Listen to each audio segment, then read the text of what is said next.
Ako'y pumunta dito in good faith. Ako'y pumunta dito dahil gusto ko makita ulit ng aktual. Pagkatapos ganito ang sasagot sa akin, aba,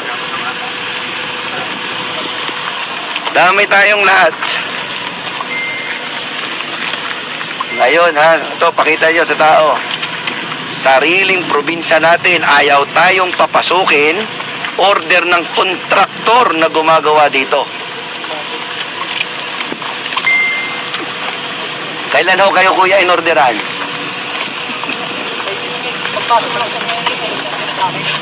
Bawal daw akong pumasok. Sino daw ang bawal pumasok?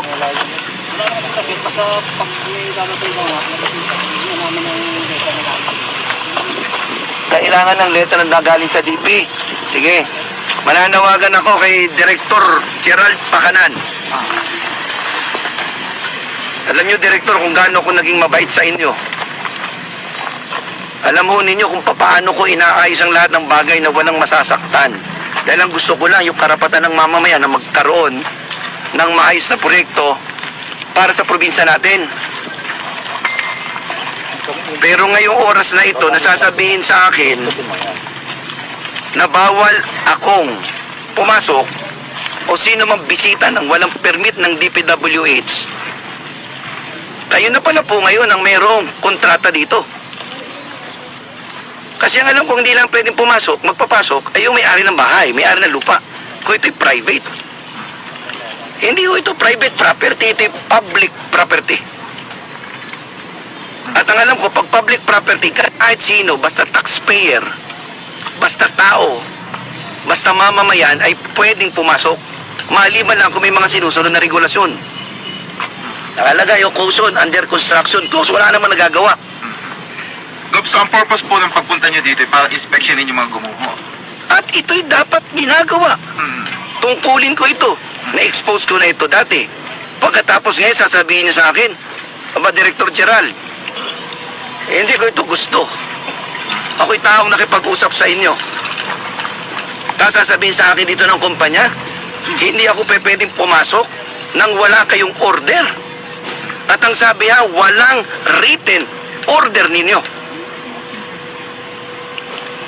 So, anong plano po natin, Gob? Hindi ako papaya, papasukan ko ito. Ano ko? Sa sarili kong probinsya, pagbabawalan ng ganito, teka muna. Kukundinahin ko ito. Kung sino man ang taga-DPWH dito at taga-kumpanya, kinukundin ako. Patunayan nyo ngayon sa akin na hindi totoo yung sinasabi ng kumpanyang gumagawa dito. Dahil kung hindi, iisang konklusyon. Merong kayong itinatago dito. Pinakinggan ko kayo ng ilang beses. 2 days ago, nag-i-explain kayo sa akin. Sabi ko, joint inspection tayo. Pagkatapos ngayon, pagbabawalan akong pumasok. Okay. Joint inspection, pero nandito po ba ang DP? Nandito ang DP siguro. Kausap ko kanina eh. Ito, ilagay ko lang sa perspektibo. Lahat po ng proyekto ng gobyerno ay gobyerno po yun. Mag-aari po natin lahat. So wala po dapat magsasabi na kailangan ng permit. Ako po mismo, gusto ko pong linawin. Ang nakita ko po, narinig ko po dun sa TV na ginawa ni Go, humahanga po ako kay Governor. Kung ako man po ang gobernador ng lalawigan, tapos may nangyayaring ganyan, siyempre sasama po ang loob ko. At saka ipagtatanggol ko ang aking lalawigan. Mahanga ako kay Gov at sa naiintindihan ko. Actually, tinawagan niya ako, nagagalit siya sa akin dahil sa nangyari. Humingi po ako ng patawad sa kanya at sa buong mamamayan ng Mindoro dahil hindi po yun dapat nangyari. Ulitin ko, hindi po dapat nangyari. Pero hindi ko po instruction, personally or mga tao ko man, na pagbawalan ang kahit sino, lalong-lalo na ngayon na may issue tayo sa flood control.